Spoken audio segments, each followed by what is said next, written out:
Zoti Limaj, ju I keni drejtuar një letër vajzës së presidentit amerikan Donald Trump dhe dhëndrit të Trumpit Jared Kushner. Çfarë përmban kjo letër dhe çfarë I adresoni konkretisht? Po, mu letra ka botuar 2 herë në shtypi shqiptar dhe kam dërguar në Amerikë në anglisht. Dhe masi kam thënë emrat e tyre themë largohuni nga Sazani. Edi Rama ju ka mashtruar. Shpjegoj që ishull Sazani është ishull strategjik shtetëror dhe baza kryesore ushtarake e Shqipërisë gjatë luftës së kotë dhe deri më sot. Ajo është pronë e shtetit shqiptar dhe nuk është pronë e Edi Ramës.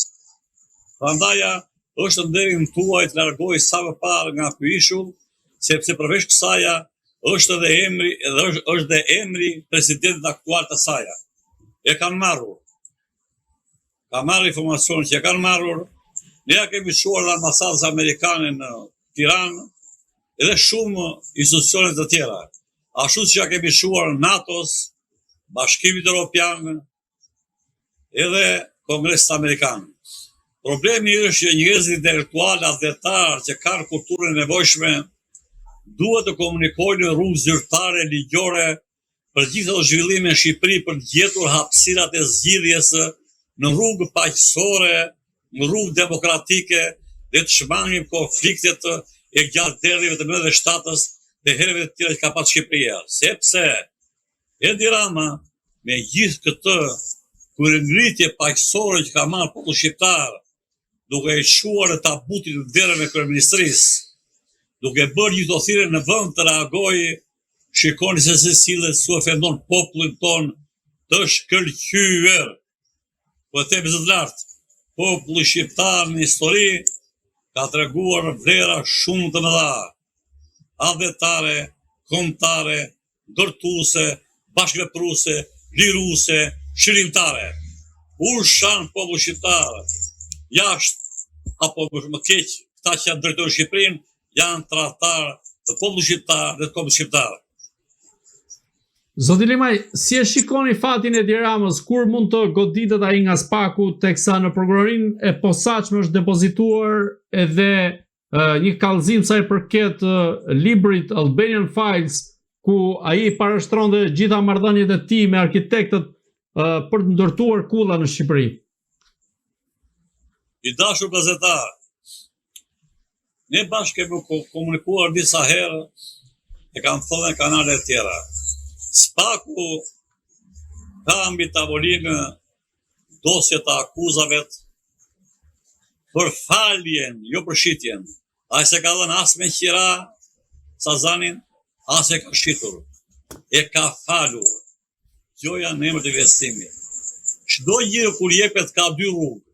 Jepet me qira dhe me lekë mujore ose vetore, ose shitet dhe me lekë përfundimtare. Edi Rama, shikoni marrëveshje, nuk ka dhënë as me qira Sazanin, as e ka shitur, e ka falur. Pra shikoni çfarë drame.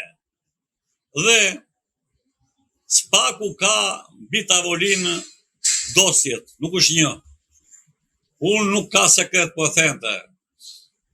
Mua pardjem ka ardhur një shkresë zyrtare nga kryetari Spakut, sepse jo se keni parë është hedhur gjithë median, çfarë bën gjykat, pse zveproi gjykata kushtetuese dhe Spaku. Dhe kanë kuadratuar dhe jashtë kanë hedhur kudo fare. Dhe përveç asaj kam shuar materialet e mia dhe më thot, çuditërisht, kërkojnë burokracira të paarsyeshme dhe të palogjikshme për të justifikuar mos fillimin e hetimeve, kur faktet janë kokëforta dhe fakti më I madh I Spaku dhe gjykatës kushtetuese nuk ka pse pret akuza nga persona. Është populli I ngritur në këmbë, akuza më e madhe dhe dokumentuar tradhtia Sazan Zvërnes dhe gjykata kushtetuese me 9 gjykatës flëngjum dhe Spaku me 18 prokurorë flëngjum dhe populli shqiptar ngritur këmbë në alarm. A kupton çfarë ndodh mori dashur gazetar? Pra ne me gjakun ton paguajmë prokurorë në Spak dhe paguajmë 9 gjykatë që flën gjumë gjykatë kushtetuese Dhe presë thashe theme kur populli në këmbë. Po iku suverenitet kombëtar dhe shpjeguar komplet zbërthyer kushtetuta. Neni 1, 2, 3 që ka të bëjë sovraniteti dhe siguria dhe territori Shqipërisë dhe të gjitha raportet e tjera. Dhe më e madhja, Shqipëria në vitin 2000 ka firmosur konvent të ndërkombëtarit Ausorit, ku përcaktohen në konvent detyrimet që ka qeveria për trajtimin e pasurisë kombëtare dhe të vlerave mjedisore. I kanë mbi tavolinë që janë të ligjëruara dhe SPAK-u dhe gjykata kushtetuese flërë gjuhë e pinë kafe me gjakun këtij popull të varfër.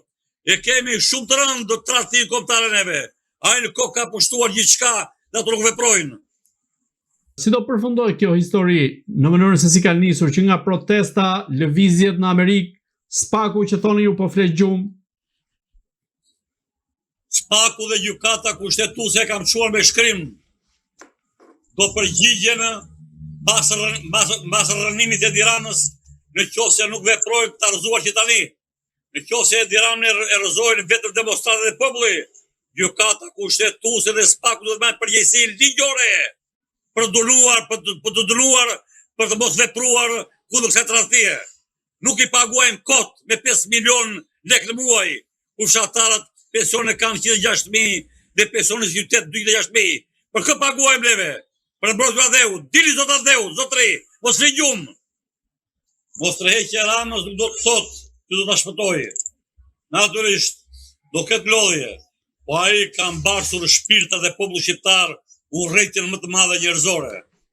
Dhe kur kthehet një urrëtitje e madhe njerëzore, një ditë do ta paguaj. Rrugët e pagimit do jenë nga më të ndryshmet.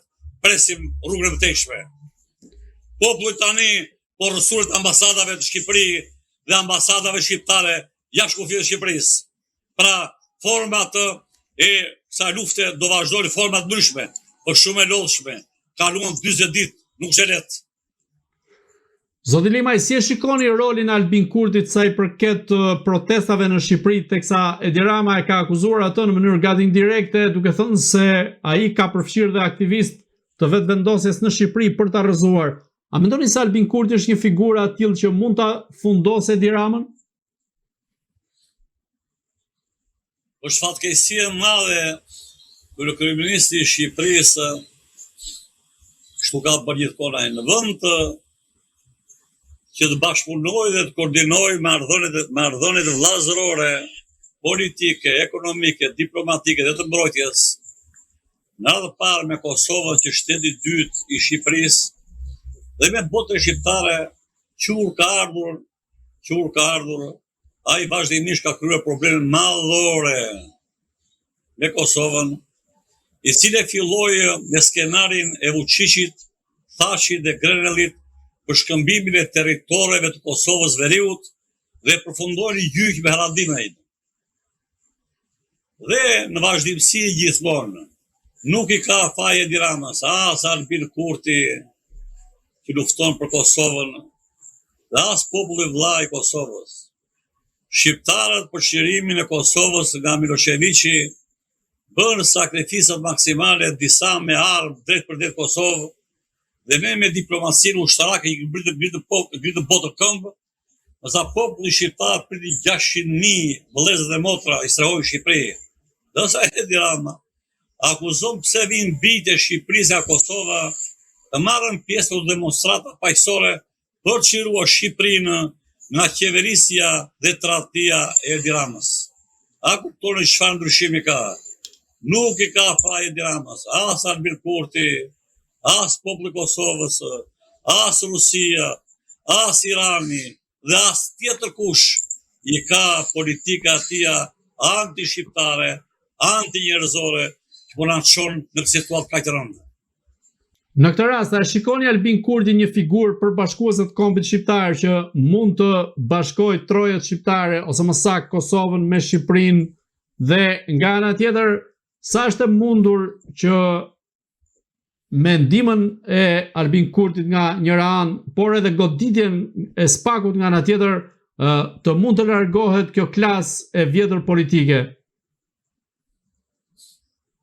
Këto janë probleme shumë të mëdha strategjike të cilat mas krijimit të shtetit të Kosovës po t'ishe bërë kushtetuta e sakt, e cila në nerin numër 3 të saja ndalon bashkimin e Kosovës me Shqipërinë, e bërë nga Hashim Thaçi dhe ish presidenti Fatmir se kishte ai, pra njëra, dhe e dyta Fatmir Sediu. veçanërisht nga po, dhe fatkeqësisht me ardhin pushtet të Ramës më agresive se Berishës me qëndrimet e konsolidimit të shtetit të Kosovës shmangën mundësinë e plotë që nëpërmjet një referendumi si mos konvente ndërkombëtare sot Shqipëria me Kosovë do të ishte shteti vetëm.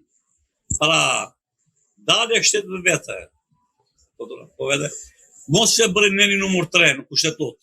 Dhe të mos kishte qenë Edi Rama agresiv kundër këtij bashkëpunimi me referendum, siç e kanë ligjet ndërkombëtare, sot ne ishim një shtet i vetëm, dhe sot Kosova me Shqipëri ishin bashkë në NATO, dhe sot Kosova bashkë me Shqipërinë ishin drejt bashkimit evropian.